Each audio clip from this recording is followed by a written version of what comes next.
Today we had a total of 6 meetings.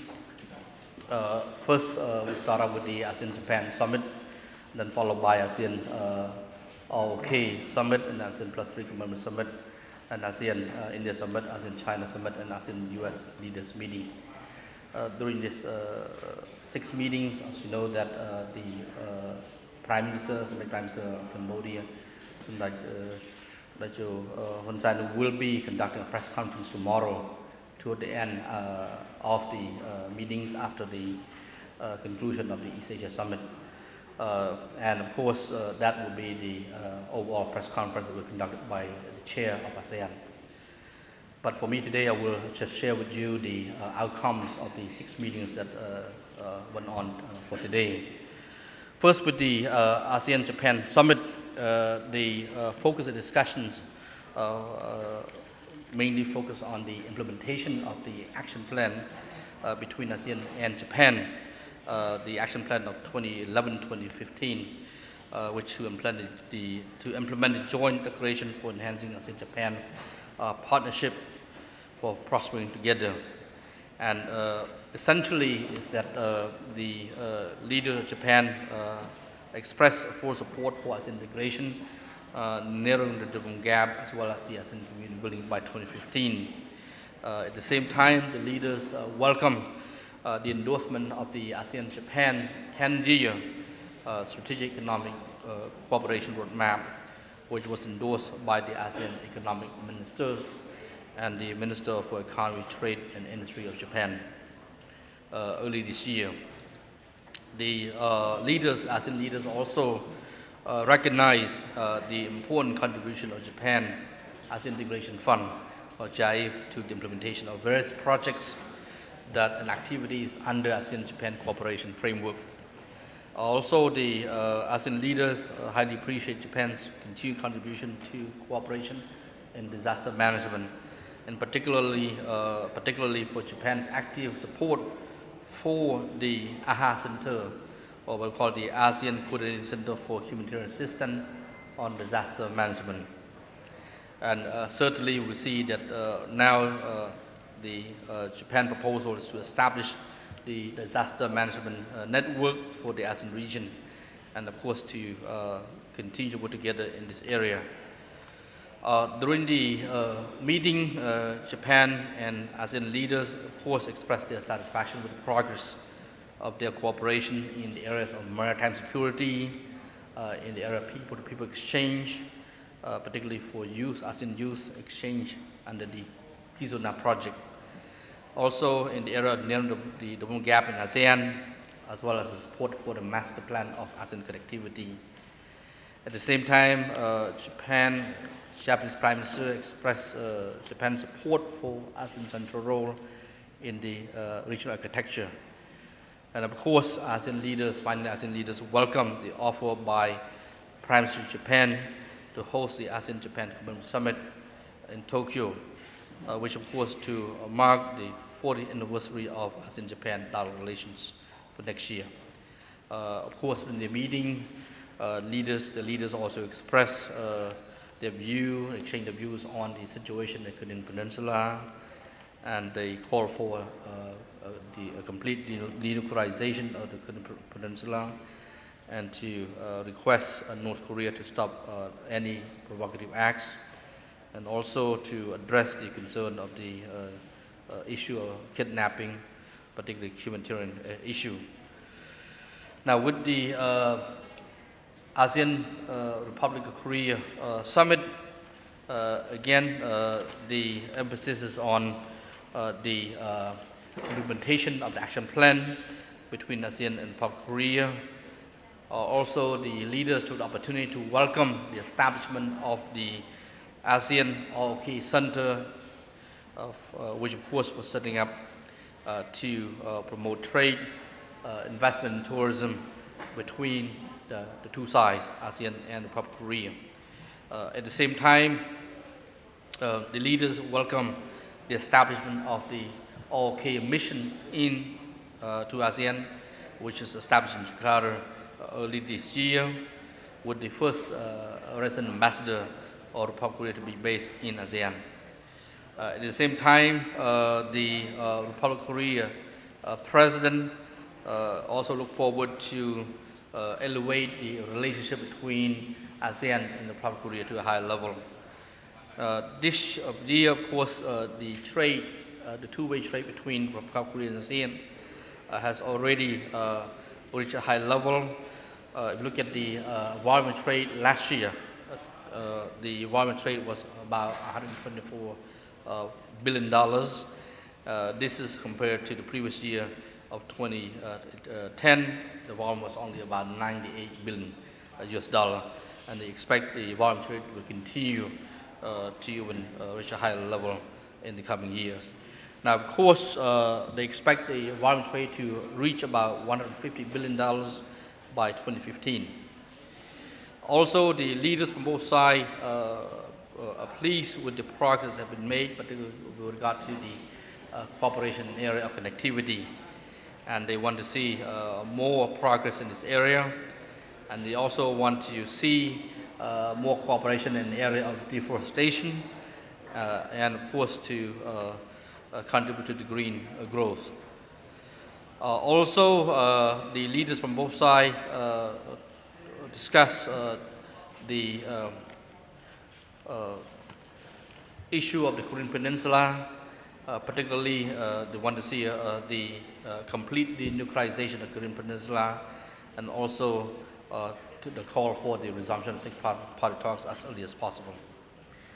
Now, with regard to the ASEAN Plus 3 Commemorative Summit, again, this is the 15th anniversary of the ASEAN commemorative of the ASEAN Plus 3 cooperation. The leaders noted the substantive progress of the ASEAN Plus 3 cooperation, particularly through the implementation of the second joint statement on the East Asia cooperation and the ASEAN Plus 3 cooperation work plan between 2007 and 2017. The leaders welcomed the decision of the ASEAN Plus 3 foreign ministers meeting to conduct a midterm review of the ASEAN Plus 3 cooperation work plan. Also, the leaders welcome the official launch of the what we call the Regional Comprehensive Economic Partnership, which will be launched tomorrow toward the end of the conclusion of the 7th East Asia Summit. And then I hope that this will contribute to the strengthening of the regional economic integration in this part of the world. Also, the leaders welcome the decision of the ASEAN Plus 3 finance ministers and central bank governors meeting, which of course to strengthen the CMIM, the Chiang Mai Initiative multilateralization by doubling the size of the reserve to $120 billion, from $120 billion to $240 billion. And they also welcome the establishment of the ASEAN Plus 3 Macroeconomic Research Office, and of course stress the importance of strengthening its capacity in order to act as an independent regional surveillance unit. At the same time, the leaders agree to further enhance cooperation in food security, and they supported the important role of the ASEAN Plus 3 Emergency Rise Reserve. This is based on the agreement that they had already reached in July this year. Also, the leader expressed full support for the strengthening of the ASEAN of the connectivity under the ASEAN Plus 3 framework. And in this context, they adopted the ASEAN Plus 3 leader statement on the partnership on connectivity. Finally, of course, they took note of the recommendations which contained in the final report of the East Asia Vision Group 2, and they have, of course, tasked the relevant ministers to study the report on how we can implement those recommendations in order to strengthen ASEAN Plus 3 cooperation. With regard to ASEAN India Summit, this is again it's the 10th ASEAN India Summit.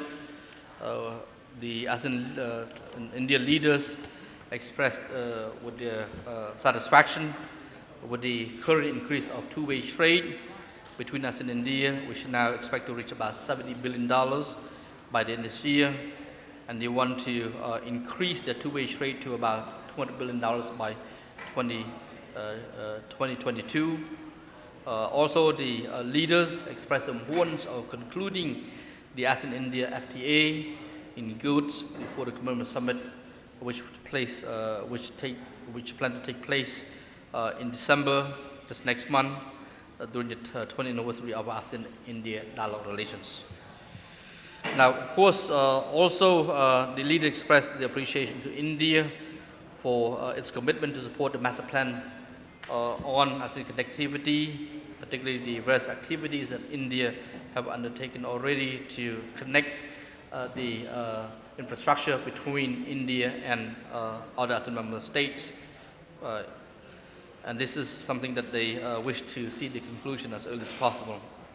At the same time, the leaders reaffirmed their participation to take place at the Commemorative Summit later next month, and they expect that the Commemorative Summit will be a substantive summit. And of course, they will have also a number of activities that will be part of the commemorative list of activities that they have planning for. Now, finally, of course, the leader expressed their satisfaction with the progress of the implementation of the planned action of ASEAN-India Partnership for Peace, Progress, and Shared Prosperity between 2010 and 2015. With regard to ASEAN-India-China, with regard to ASEAN-China Summit, as you can see, the discussion focus this year is the 10th anniversary of the DOC, and the leaders adopted the joint statement on the 10th anniversary of the DOC, which of course they emphasized the need to work together to fully and effectively implement the DOC, but also more important is to continue to work together toward the reaching the COC in the future. But of course, at the same time, they call for the continuation of the expansion and deepening of cooperation between two sides.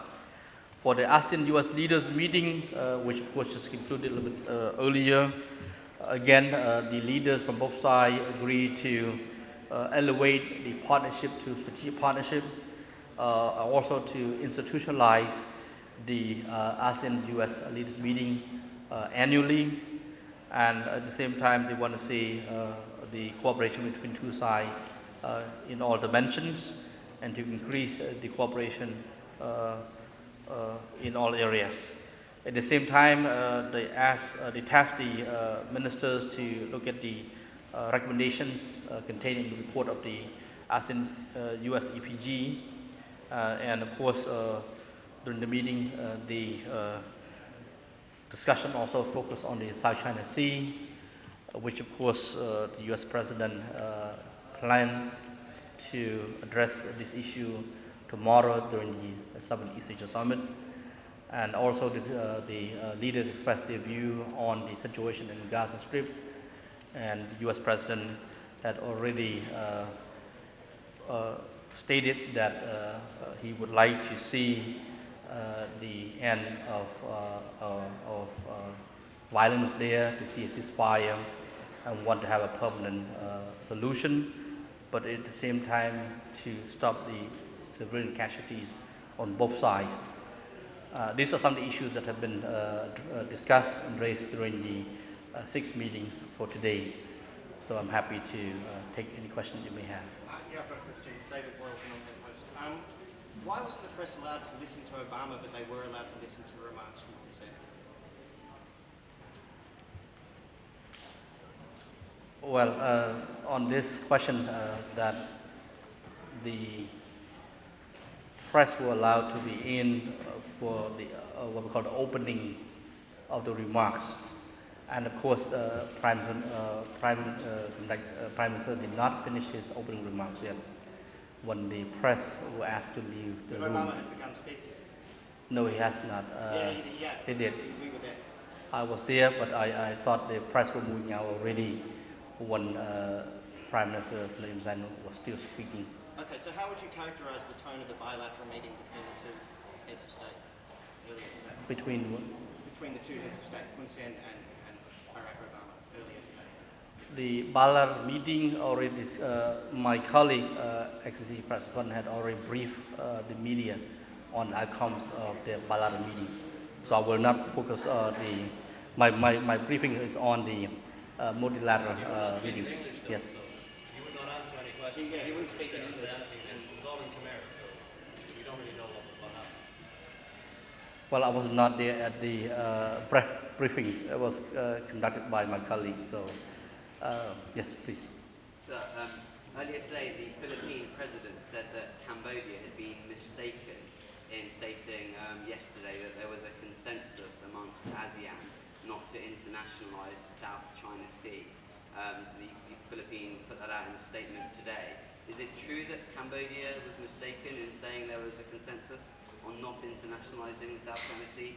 And if Cambodia was mistaken, then why did this mistake arise? Thank you.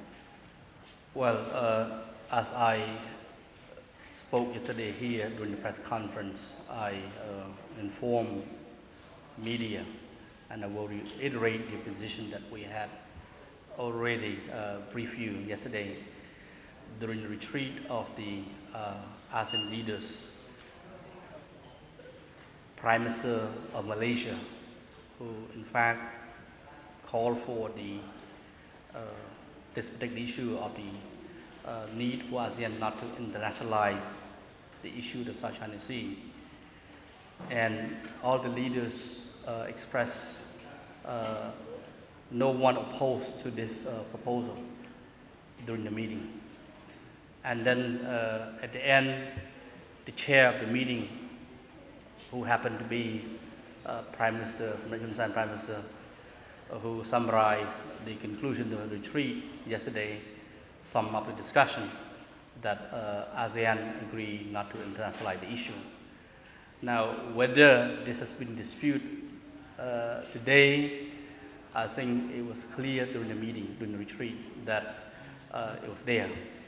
As you will also be seen in the chairman's statements of the various statements that will be issued, this particular point has been also included. So I don't know whether this has been disputed, but certainly this was discussed and there was a consensus among ASEAN.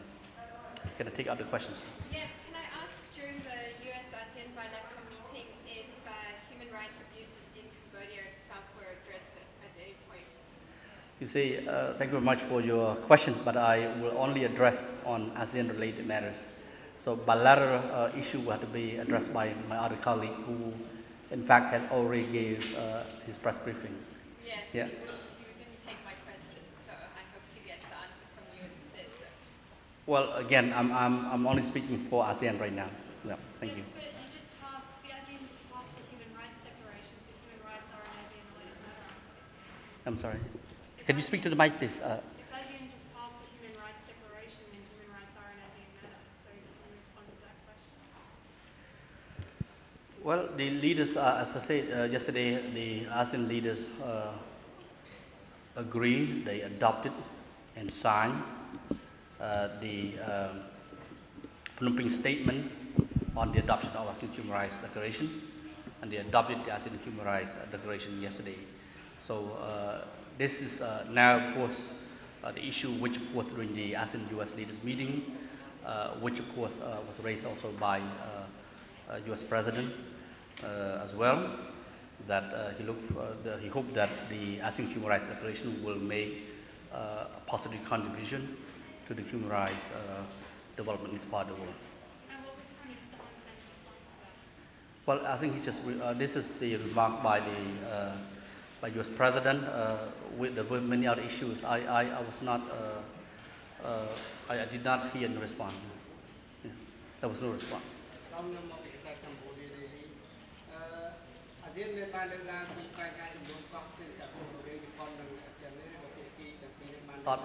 Admin.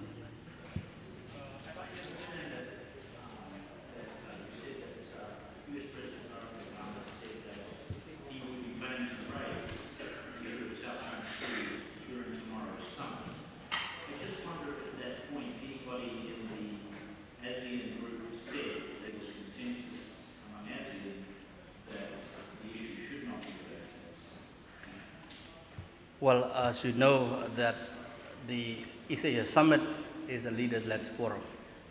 Therefore, each leader of the 18 countries are free to raise any issues during the meeting. One US president raised this particular issue, of course, there was no response. Certainly, of course, this is the intent of the US president, because as I say, that every leader is entitled to raise any issues on his or her minds. Sir, can you elaborate just on what you meant by internationalize the South China Sea? Does that mean to only confine it to ASEAN plus China meetings? Well, I will not address this question because I answered this question already yesterday. It's not clear though, clearly. Yeah. Can I take up next question? So during the ASEAN-China summit, did ASEAN ask China to formally start the talks, the negotiation on coastal travel? Did ASEAN ask China to formally start the talks? Well, you know, for ASEAN, since before the summit, it was clear that it's not just formal or informal. I think for ASEAN is that as long the process is moving forward, and you've seen already concretely that there have been a number of meetings already this year, whether formal or informal. In fact, there have been two informal consultations and one retreat took place already this year. And of course, later this month, there will be another meeting in Singapore called the ASEAN-China Forum. So again, the series of meetings will continue. And of course, this will be addressing broader issues, not just this particular South China Sea issue. Because as you have to know that, as you know, that ASEAN-China cooperation covers a wide range of issues, not just the South China Sea, or the DOC, I should say, but of course, economic, trade, investment, political security. There's a wide range of issues that they cooperate. So I think this is not the only issue that they discuss. I will take one more last question then. Let us know the comment on one Java was South China Sea and the COC. Let us know the comment, concrete comment of the Prime Minister One Java about the COC and the South China Sea. Well, again, on this particular issue, I will leave it entirely to the Prime Minister tomorrow, who will give a full press briefing. But the Premier of China basically focused on the fact that there's a need to continue to cooperate between the two sides, and of course the DOC is there, and it's important for both sides, ASEAN and China, and ASEAN member states and China to respect and fully implement the DOC. And this is, I think, the gist of the issue. All right.